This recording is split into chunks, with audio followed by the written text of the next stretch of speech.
Hello and welcome to the special support section of Melee's Turn Wheel. I'm your host, I'm Main Melee Kirby, and I am melting. I am melting like a fucking popsicle because it is 86 degrees in my apartment and I cannot have my fan on because the background noise will mess up the recording and I can't do the noise reduction thing because it'll make me sound super quiet. It's hot. I'm really hot. So I'm going to try to get through this relatively quickly. I do actually want to record two SSS episodes before the next main episode goes out. So look forward to that. Today we're going to be talking about Shin, Sue, Dayan, Rutger, and Geese. Yes, Geese. And I might as well just say now, because I'm going to be recording these back to back, I think I'm going to try at least. The next episode is going to be, I believe, Ellen, Milady, Zeiss, and then Hugh and Nime, I believe.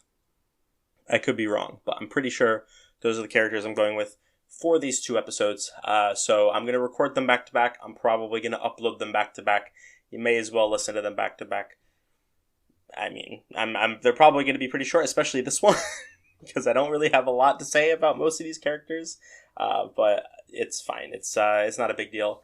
I am just very sweaty, and I also can't have the window open. I have to close the window too because there's so much noise from the cars. This is the only downside to recording on my new computer at my new desk because it's just is a lot more background noise that I have to deal with here compared to when I was recording in the other room. But anyway, I don't want to bore you with all this talk any more than I have to.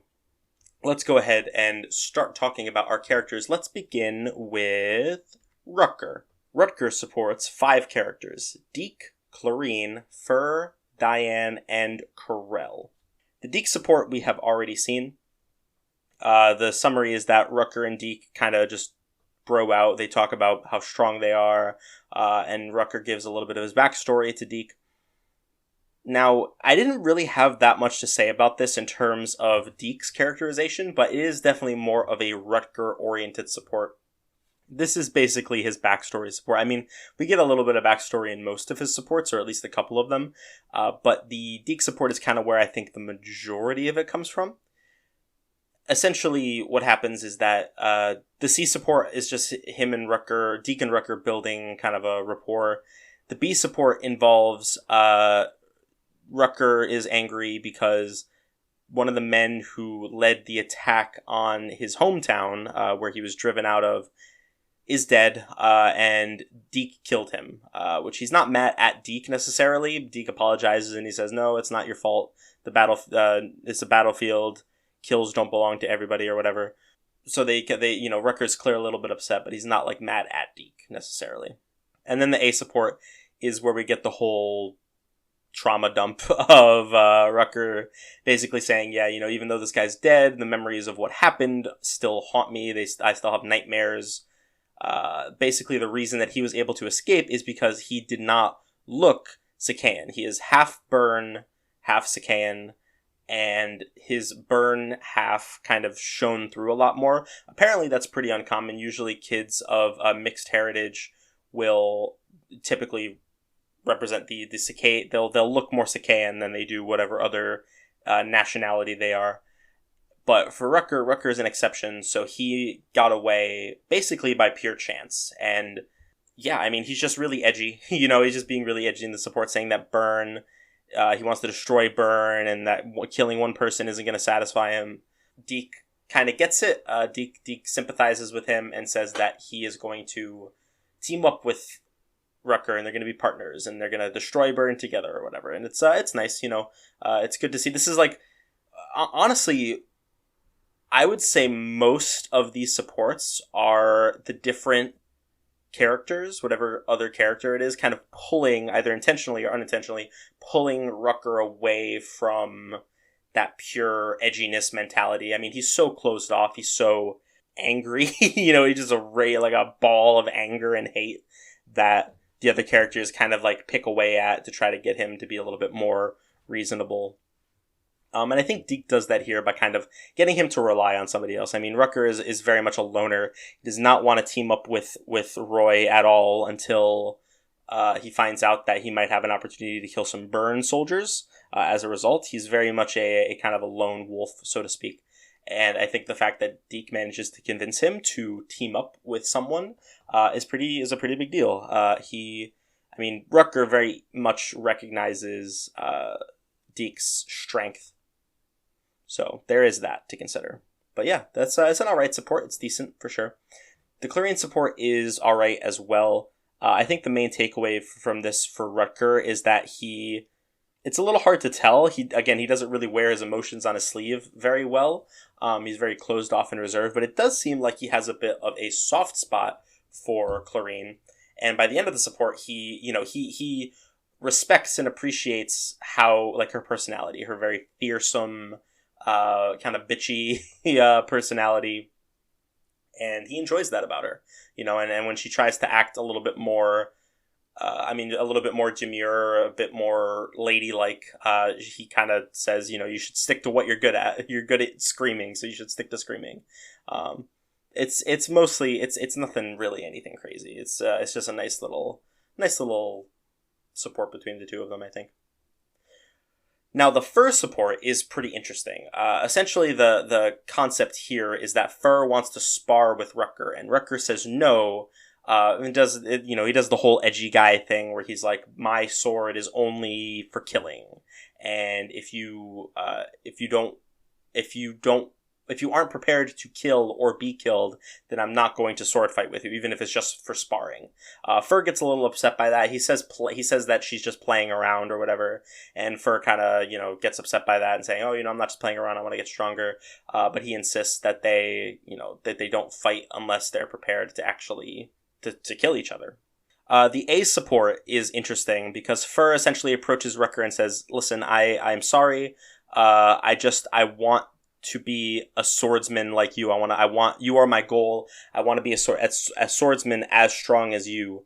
And Rutger says, well, you shouldn't want to be me. You should be yourself, because my path of the sword is taking me down is one of blood and vengeance and hate. And there's no need for you to see that as your goal. You should just approach the sword, and be whatever kind of swords person you want to be. Fur then drops a quote, which, when I read this, I wasn't sure. I did speculate, but later on we'll find out that this is actually Corel who says this. She says, someone once told me all paths of the sword lead to one place. And she's not sure if it's true or not. And that's basically it. She kind of leaves on those words for Rutger to kind of contemplate what she means by that. It's an alright support. I think it's cool that it gives Fur and Rutger a little bit to think about. I wish that they had, this is a chronic problem with FE6 supports, is that the C support will just be nothing. It'll just be an absolutely dead conversation. And then the B support will be a good C support. And then the A support will be a good place for a B support to end at. And then there's usually not much of a finality to that. And sometimes I think that can be cool if that's kind of what you're going for. I think we saw this a lot with Noah. But I think it's a shame that I would have liked to see another conversation instead of basically the C and B support could have been condensed down into one conversation very easily. It wouldn't have been hard at all. Okay. Now we have Dayan and Rutger as their support next. What's interesting about this support is that, we know that Rutger is Sacae, and it's come up a couple of times, but what's interesting here is that this is the first time that Sacaean heritage is really brought up at all, other than the fact that he is from Sacae and he has a tragic backstory related to Sacae. Dayan kind of appeals to his Sacaean roots, and they talk a little bit about that. Basically, the support boils down to Dayan trying to talk Rutger off of the path of revenge, saying that revenge isn't going to bring anybody back to life. It's not, they're not going to bring back the people that we lost along the way. It's going for revenge isn't always the best decision. And Rutger takes on the very predictable, like, oh, so you're saying I shouldn't avenge my people or whatever.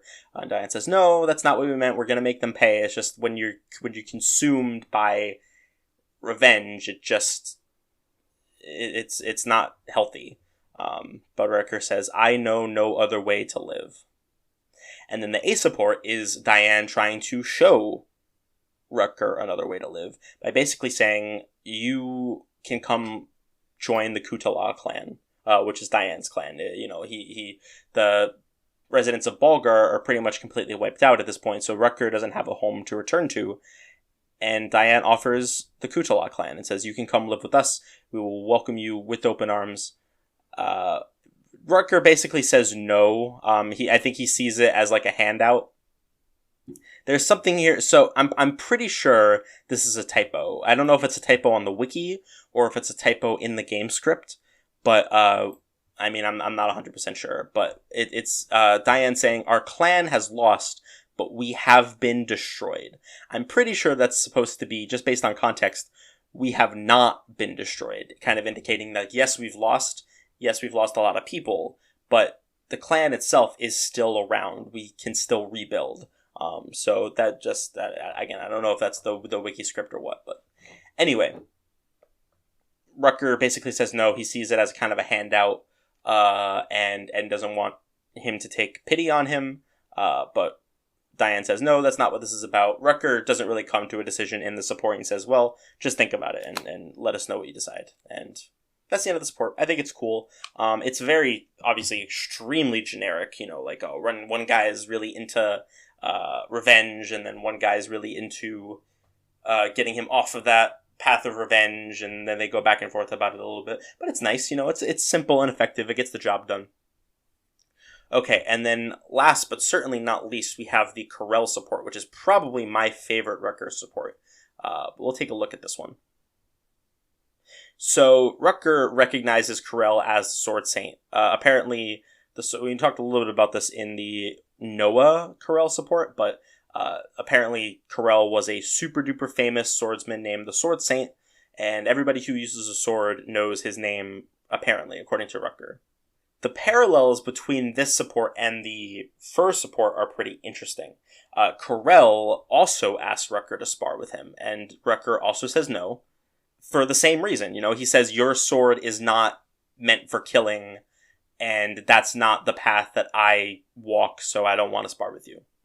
And Corel drops that quote that we heard Fur mention earlier, all paths of the sword lead to one place. So what's interesting, I think it's such a shame the way that some of these supports are structured, because the odds of you getting this support and the first support are so unlikely.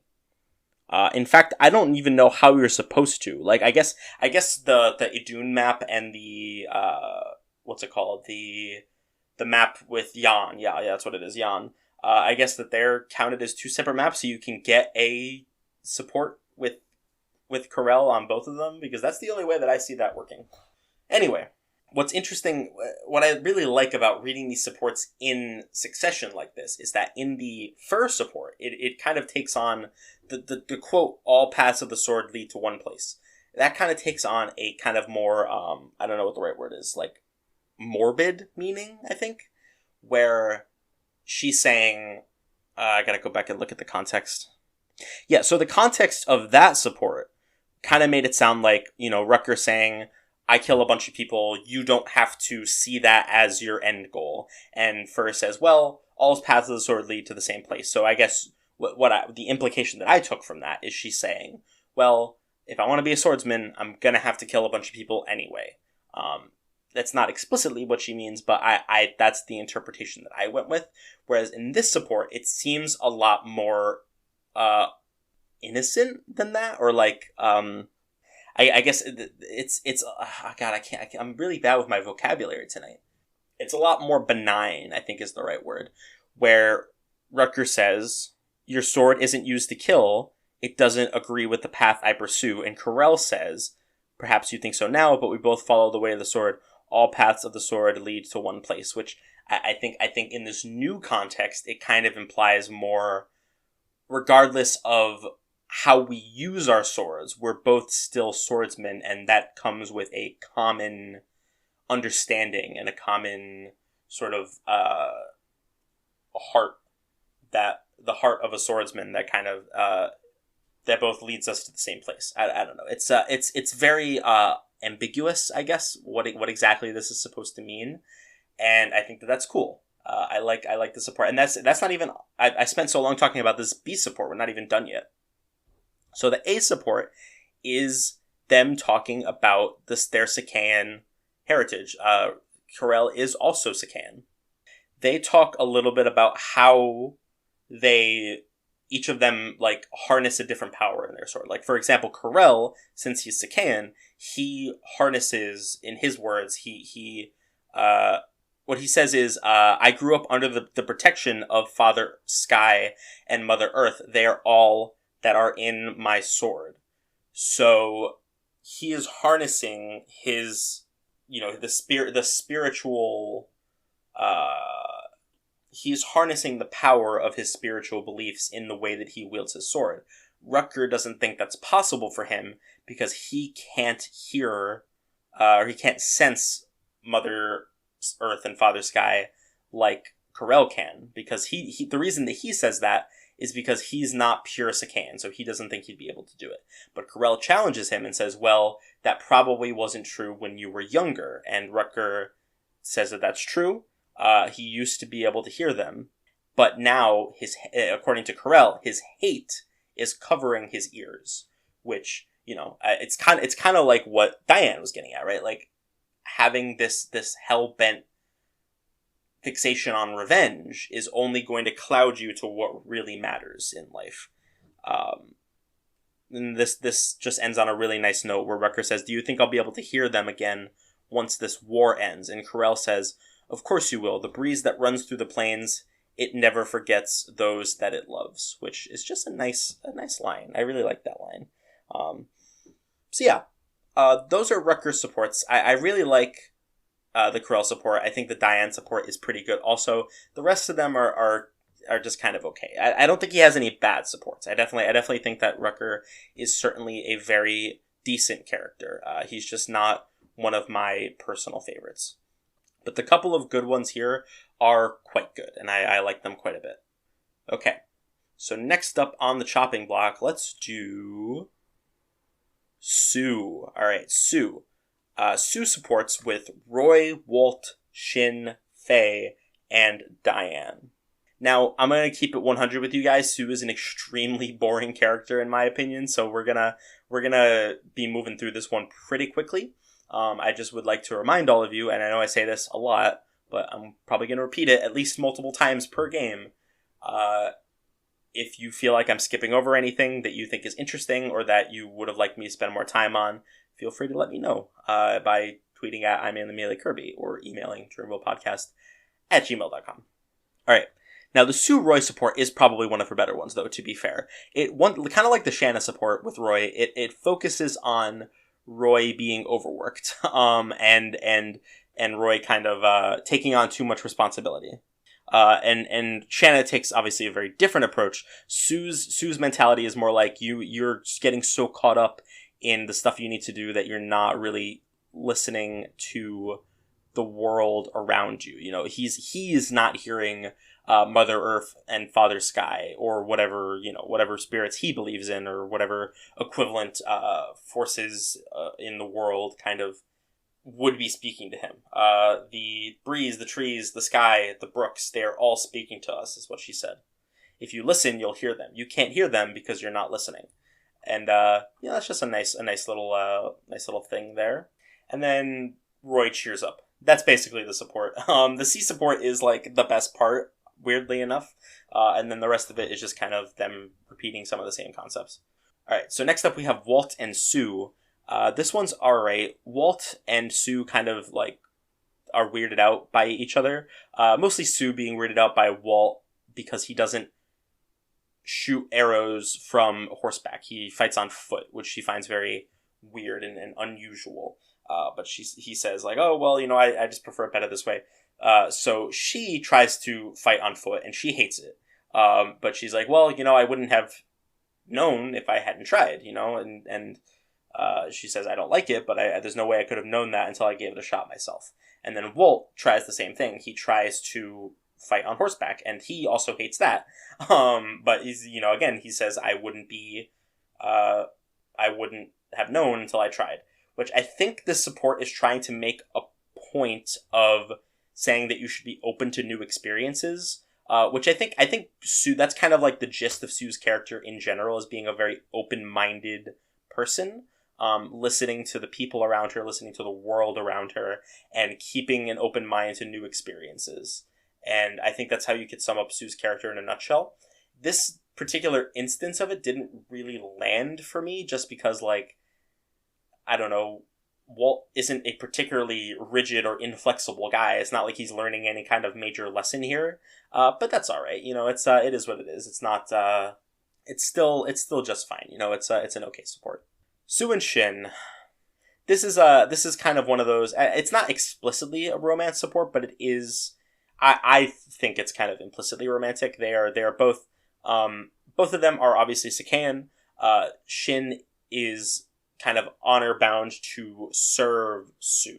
You know, he's kind of a soldier for the Kutala clan, and she is the chief's granddaughter.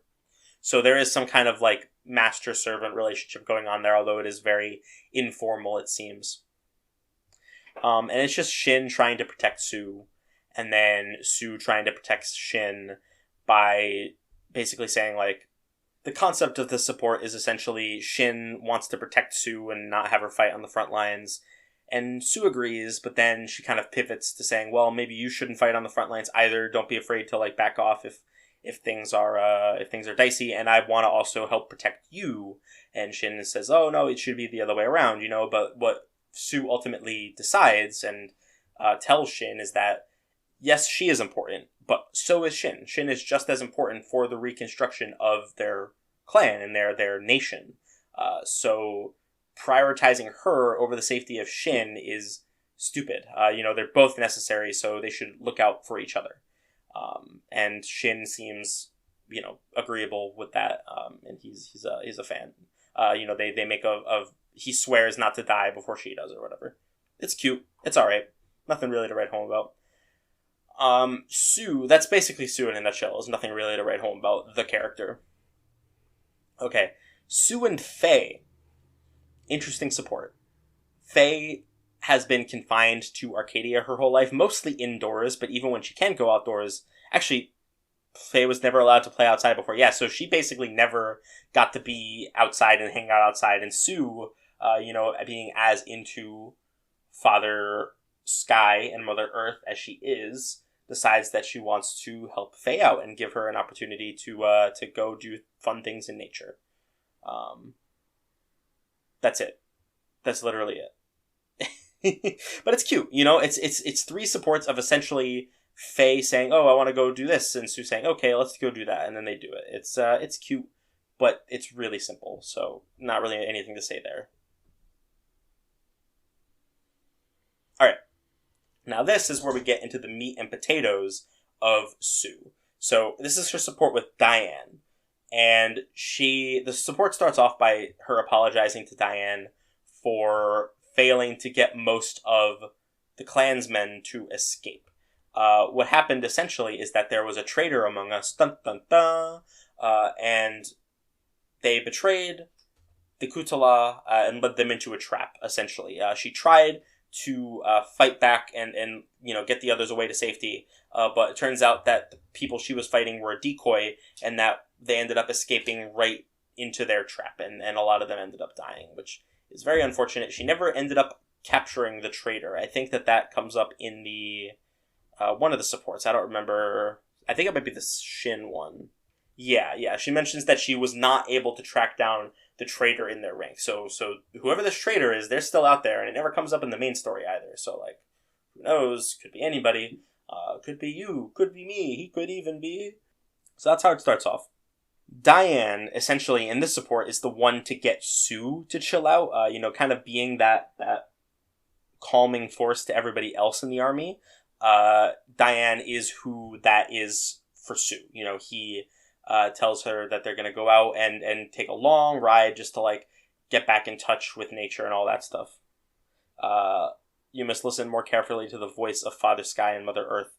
We humans are but tiny creatures compared to the size of the great sky and earth. And she says, but I am listening. And she says, no, you're only listening to your own voice.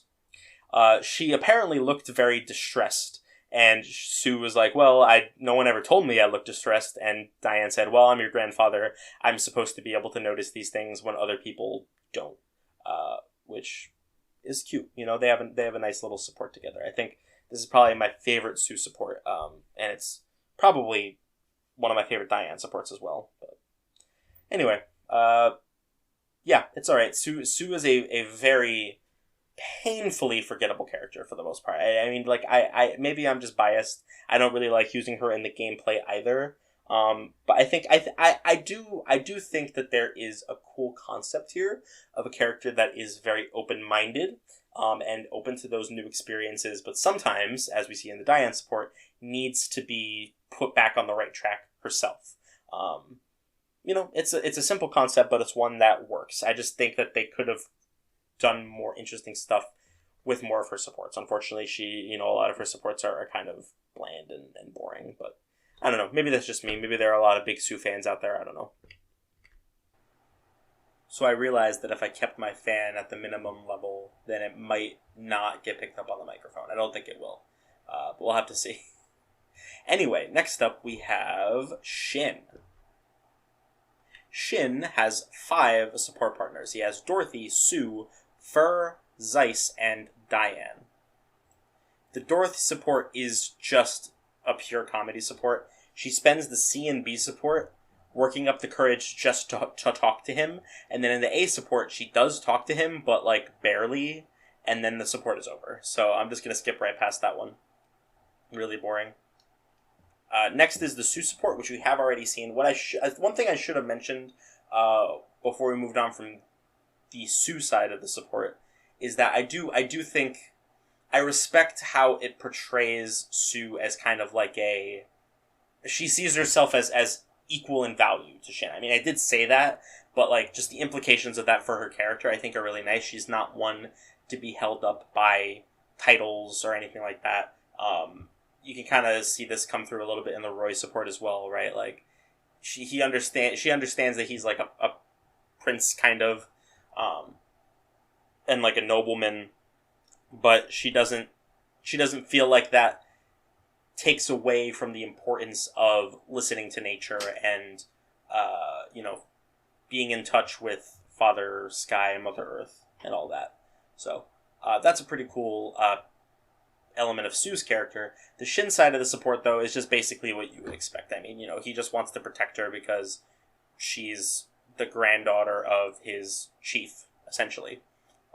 So not too much going on here for the Sue side of things. So next is the Fur support, and I actually quite like this one. C support is whatever. B support, again, like with a lot of other supports, the B support is where this really begins. Shin asks Fur, because she is also from Sacae, just like Corel and Carla. She asks Fur what clan she's from, and she says, I don't know. And Shin is thrown for a loop by this, because it's very uncommon for Sacaeans to not know their tribe. I mean, most of them are a part of their tribe and live with their tribe and are very proud and take pride in their identity as part of their tribe, let alone not knowing who their tribe is at all. But so that kind of catches Shin off guard, but he respects it. He respects that there are different kind of people out there, like the fact that they're both Sacaeans doesn't necessarily mean that they have to relate to that heritage in the same way. And he thinks that that's cool, which I think is a nice mentality for him to have. She also is not particularly devout in terms of worshiping Father Sky and Mother Earth, which again he thinks is interesting, because as a Sacaean, typically that is all the people are all about that in Sacae, but she's not, and he thinks that that's an interesting change of pace. That's all. It's a nice support. Probably one of the better Shin ones, to be honest. Next up is the Zeiss support. Shin accidentally almost shoots Zeiss, and Zeiss gets mad and says, we're on the same side, and Shin kind of walks off without really saying much. Zeiss speculates that this is because he's from Bern, and Shin hates him because he's from Bern, because of what Bern did to Sacae. In the B support, Zeiss is, presumably, it's a little hard to see. There's not really a lot of good visual representation. But essentially, it seems like Zeiss is near a corpse of an enemy that he just took down. But the B support has Zeiss approach Shin, and it seems like one of them just killed an enemy. I think it's Zeiss just killed an enemy, and they're just chatting, and then suddenly the guy jumps back up because it turns out he wasn't really dead, and Shin takes him out for Zeiss, to save Zeiss's life. And Zeiss is like, oh, that's great. I owe you a big I owe you a lot now. You should show me some moves or teach me how to be more accurate. And Shin says no and walks away, which I think is funny. And then A support Zeiss comes in and saves Shin this time, kind of bringing the whole thing full circle. And they kind of come to a mutual understanding. It's fine. No one really learns a lesson here. It's not even like an understated one or whatever. It's just kind of just like two guys talking, and gaining a little bit of a mutual respect for each other, which is all right. It's not the worst support in the world, but it's certainly pretty mediocre, I would say. And this is one of his better ones, if you ask me. So like the Shin supports aren't really doing it for me. So next is the Shin Dayan support. What's interesting about this is we kind of see certain elements of Shin's character portrayed in different levels of the support. So in the C support, they just talk a little bit about how their clan was attacked and they lost a lot of people. Dayan says, "We lost many of our clansmen, young ones too." And Shin says, "But you have survived, Chief. No matter how separated the clan is, you can bring us back together." Which I think is indicative of what we saw in the Su support of Shin being very, title focused. Dayan is more important than he is. He is the chief. And it doesn't matter how many, obviously it matters a little bit how many others die. But as long as Dayan survives, as far as Shin is concerned, they still have a shot, which implies, the opposite is true. If he dies, then maybe the Kudala clan can't survive anymore. And the same is arguably true for Su, which is kind of why he puts her on such a pedestal compared to him at the beginning of their support. Interesting, worth noting. And then the B support is interesting. Shin kind of talks about some of the different sites he's seen in his travels across the world, like Lycia and Etruria. He tells Dayan about different types of soldiers who use armor and things like that, and not as many of them ride on horseback. Same old, kind of basically what you would expect. And then Dayan says, "Betrayal and trickery are but mere tactics to them. It is only us who think that such methods are dirty. It is no surprise that we lose." Which, I don't know about him moral high grounding these guys, because the Sacaeans also betrayed. According to Su and a couple of her supports, there was a traitor among their very ranks. So, who I guess he means more as a general rule rather than there's always going to be bad people no matter what. But as a rule, the other nations like Lycia and Etruria kind of consider that commonplace, whereas in Sacae it's pretty uncommon. I guess that's kind of the best interpretation I can come up with, but that's probably the most likely explanation. And then the A support kind of wraps up with Dayan saying that Shin is young, and that he feels like as the tribe grows and, moves into the new ages, they need to adapt their thinking with the times. And Dayan kind of puts that on Shin a little bit and says, you have traveled a lot, you've learned a lot, I'm too old to kind of change my way of thinking, but you might come around to new ways of thinking that we hadn't previously thought of. And I want you to kind of be the future of our clan. It's, basic stuff like that. But I do think for someone, he seems pretty open-minded. I don't think he's giving himself enough credit here, but I think, he's generally kind of talking about passing the torch sort of deal, which, you can make an entire support about that, right? Which is why, it's kind of disappointing that every support chain feels like it doesn't go nearly as far as it could. But overall, Shin is a pretty okay character. I'd say I like him a little bit more than Su, but not by much. He's just kind of alright. He certainly exists and is a character in Fire Emblem, the Binding Blade. Alright, next up we'll do Geese. Geese has 5 support partners: Larum, Echidna, Kath, Garrett, and Douglas. We have already seen a couple of these. Most of them, actually. The Lalum support is pure comedy, basically, and I'm just going to skip right over it. Other than the fact that like it establishes this, he says this in all of his supports, but it establishes that Geese is a pirate, but he's not really a pirate anymore. He had to resort to piracy, but he wants to get out of life. He doesn't consider himself a pirate anymore. But other than that, this support is pure comedy. Other than the only thing I want to mention is that Lalum is pretty, like, she doesn't seem to recognize Geese. They act like they don't know each other, which is kind of weird considering something we're going to see in a little bit. Okay, now the Echidna support is a pretty good one, I'll say. So this is essentially the Geese backstory support. He was a trade merchant who sailed a kind of a trading vessel until the war hit and business became so bad that he had to resort to piracy. His crew was extremely poor off, and ended up needing to attack a few guys to survive. They ended up raiding one ship that had just as much as they did, which is to say nothing. So they left them alone. They didn't do anything. They attacked a burn ship, which ended up chasing them for like 3 days. And then it ends with him kind of saying, like, oh, I have a treasure map. This is the only good thing I got from being a pirate. Maybe one day I'll go and find this treasure. And then Echidna says, well, even if the treasure's not real, there will be other ones out there. This is always a new horizon. It's all right. It's mostly, I don't feel like Geese, I don't really feel like I get an impression of Geese's character. Other than that, he's a pretty good guy from the support. I think it seems mostly pretty mundane, I would say. But I do like the backstory stuff. I'm pretty sure in his like recruitment conversation, it turns out that his whole crew died. I think like Byrne tricked them and shipped them off to the mines where they were worked to death.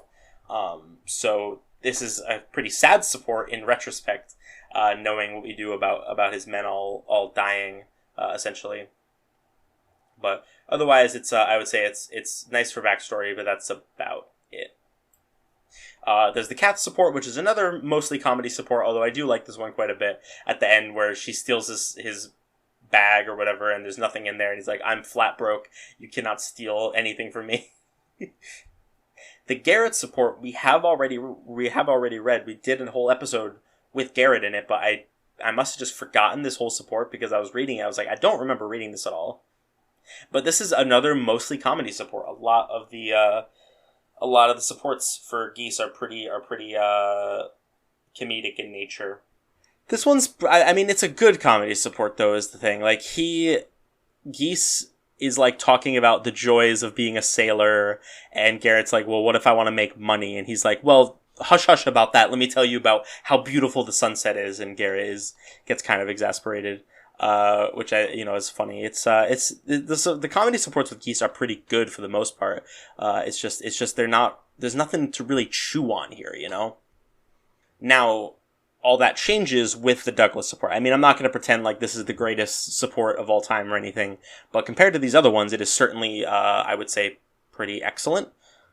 The first thing I want to mention about the Douglas support is, in the C support, it's revealed, I didn't mention this one in the Douglas episode, it's revealed that Geese is the one who got Elfin away from Etruria and brought him to the Western Isles to keep him safe after the assassination attempt on his life.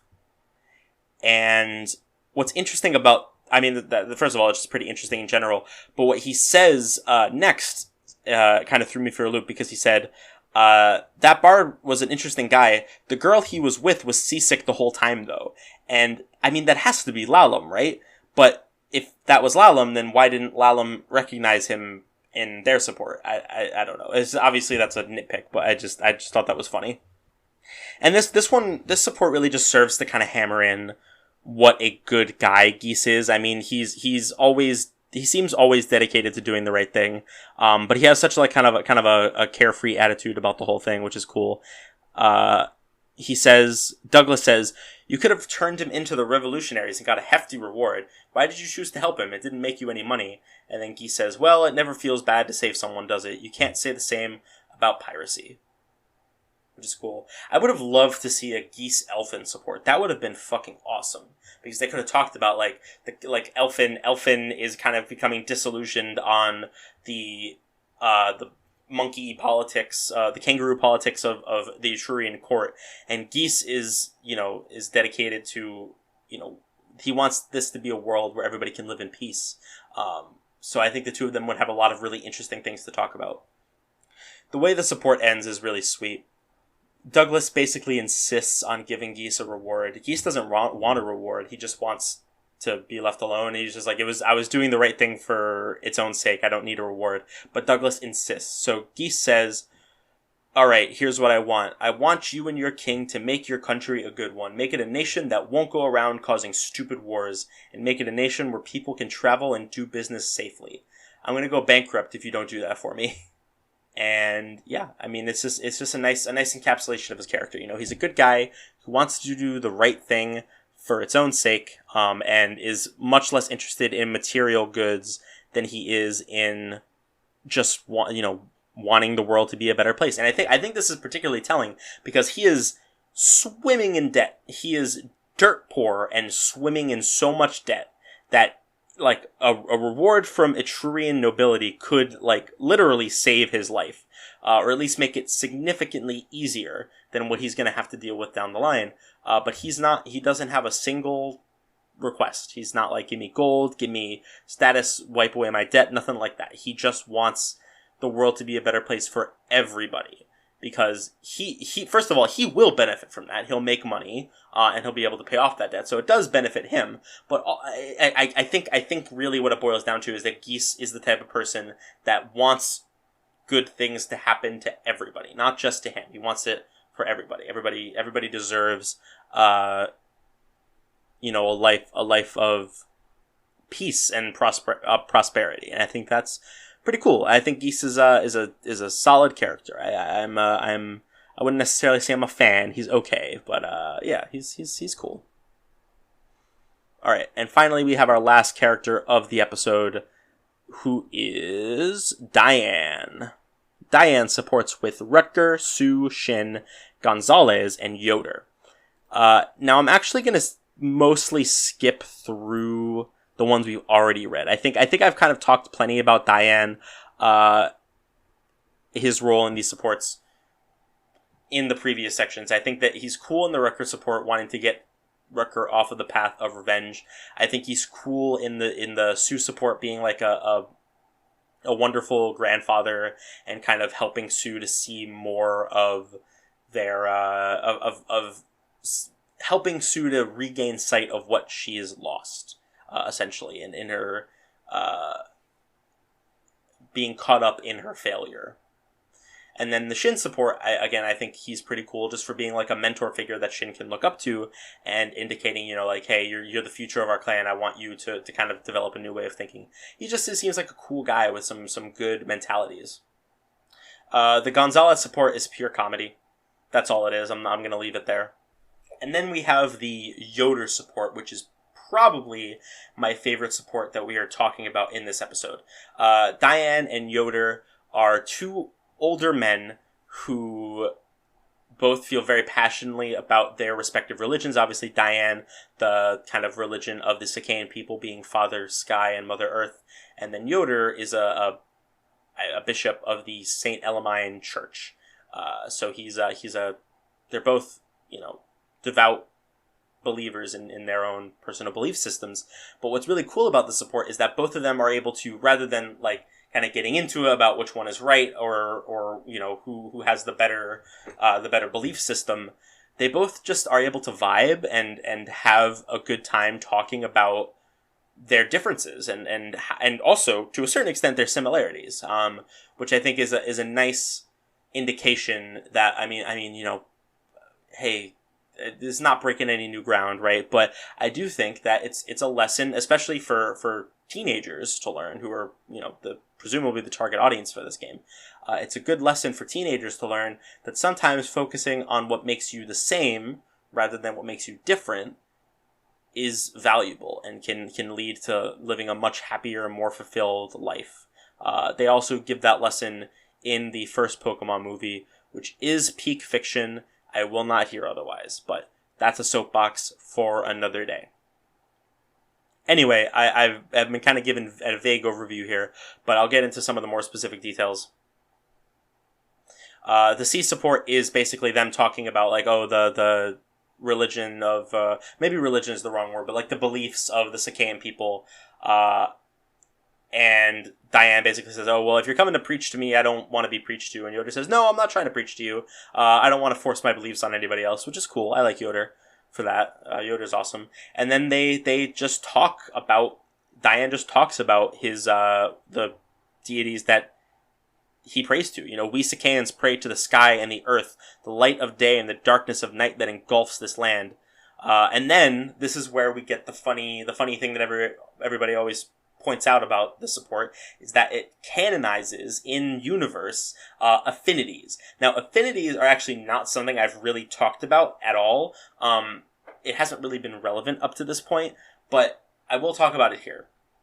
So, for this game, and then, like, I want to say the next 6 or 7 games, give or take. I think they, no, it's like 5. I think they stop at DSFE.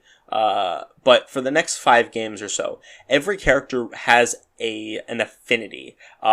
In this game, it's 7, I believe. In later games, they add on a couple more. But in this game, it's wind, thunder, fire, ice, anima, light, and dark. In later games, I know they add water, but water is not in this one. It's ice. So yeah, those are the 7 affinities in this game. And what they do mechanically is that, depending on the support, depending on a character's affinity, when they support with somebody, they get bonuses. So say you are an anima affinity character. Actually, maybe I have talked about this. Give me a second. Okay, yeah, I may have already talked about this in a later game or in an earlier episode. But essentially what they do is, if you have a fire affinity, then when you support somebody, you get +5 attack, or +0.5 attack, +2.5 hit, +2.5 avoid, +2.5 crit, and then the stats change depending on the affinity. So that's why certain affinities, you might notice that 2 characters who support each other might get crit or an attack boost, while other characters get defensive boost, like defense. I think ice boosts defense by 0.5, light boosts defense by 0.5. Yeah, so it's, and then you always get the boosts from your affinity and the other person's affinity. So if a fire affinity person supports an ice affinity person, they'll get 0.5 attack and 0.5 defense, at level 1, etc., etc. If 2 characters with the same affinity support each other, then both of their affinities do stack. So a fire character supporting another fire character will get 1 attack instead of 0.5 at the at level 1, and so on and so forth. So mechanically, they're and especially in this game where supports are so slow, they're not going to end up making that much of a difference. But it's still worth mentioning for sure. For the purposes of the support, though, what's interesting is that they are canon in universe as being, everybody is protected by one of the 7 affinities. And Yoder and Dayan find a point of similarity here because it turns out that is a common trait between both of their religions. And what's interesting about these affinities is that neither of them, no one's affinity has any power on its own. It's only when you bond your heart to someone else that they start to take effect, which, is a nice in-universe way of explaining why, affinities by themselves don't do anything until you support, and then, you start to get bonuses from it, which is a cool little detail. Alright, and that's pretty much it for Dayan. The Yoder support I really enjoy. And I think Dayan is almost certainly my favorite character this time around. He is. I don't even love him that much. He's pretty cool, but he's definitely not one of my favorite characters in the game, I don't think.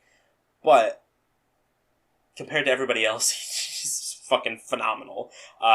Everybody else in this episode kind of sucks, I can't lie. Sue, I don't really care for. Shin, I don't really care for. Geese is pretty good. I just wish they did more with him. And then Rutger is just kind of okay, so. Overall, I would say this is a pretty boring set of supports, but I hope that I was at least able to pull out some interesting stuff in my discussion of them for you guys to kind of think about. But I probably talked and thought more about these supports than anybody ever has.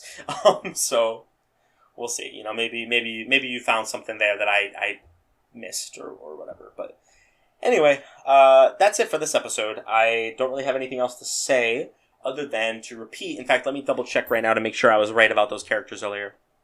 Yes, next time we are doing Ellen, Milady, Zeiss, Hugh, and Nime. That'll be the next episode.